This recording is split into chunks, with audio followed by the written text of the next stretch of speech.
At one point, she had a 5 million franc bounty on her head. She once killed an SS guard with her bare hands. The Gestapo called her the White Mouse because no matter how close they got, she always slipped away.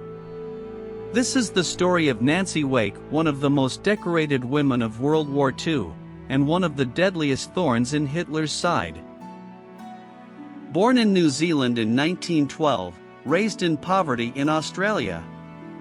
Restless, adventurous, hated being trapped in a dull life. At 16, inherited £200, a fortune for her time, and ran off to see the world. Traveled through New York and London before settling in Paris as a journalist. Witnessed Nazi brutality in Vienna, Jews whipped in the streets, an image that burned into her memory and gave her lifelong hatred of fascism. In 1936, married French industrialist Henri Fiacca. Lived a glamorous life in Marseille, but her world collapsed in 1940 when Germany invaded.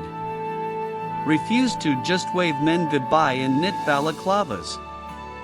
She wanted action. Worked briefly as an ambulance driver during France's collapse. France may have surrendered, but Nancy didn't. Joined the Pat O'Leary Line, an escape network that smuggled Allied airmen and refugees out of occupied France. Used her wealth and social status to move around freely, carry messages, and shelter fugitives. Soon became a priority target for the Gestapo, who dubbed her the White Mouse. Despite a 5 million franc bounty, she constantly evaded capture. Eventually arrested by the Gestapo and interrogated for 4 days. Gave them nothing. Never broke. Rescued in a daring bluff when a resistance leader posed as her lover and demanded her release. Slipped right out of the Nazis' grip again. By 1943, her network was betrayed. She fled France through Spain, but her husband Henri was captured. Refused to reveal her whereabouts, even under torture. Executed by the Gestapo. Nancy only learned of his fate after the war. Reached Britain, joined the Special Operations Executive, SOE. Training, explosives, sabotage, firearms, hand-to-hand combat, and parachuting.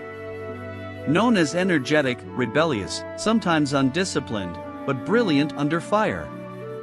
By 1944, she was ready for one of the most dangerous assignments of the war.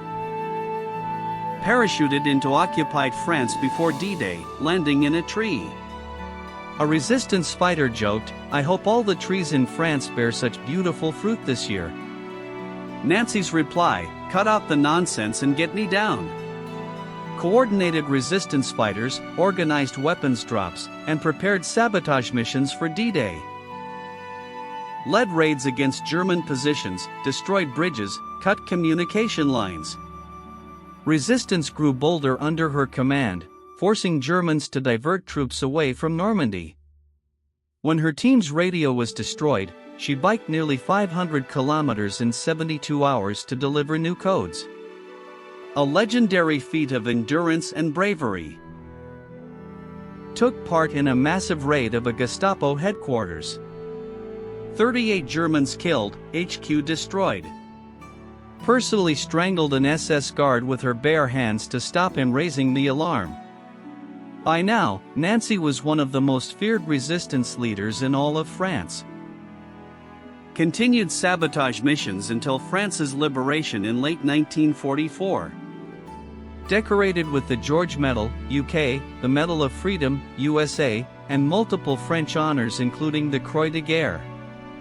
One of the most decorated women of World War II.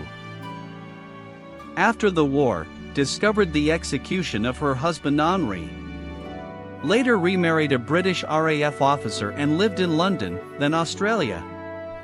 Died in 2011 at the age of 98, remembered as one of WWII's greatest spies. When asked if she was ever afraid, she said, "I was never afraid. I was too busy to be afraid." Nancy Wake was more than a spy. She was a fighter, a leader, and a symbol of resistance. To the Nazis, she was the White Mouse. To history, she is one of the greatest heroines of World War II.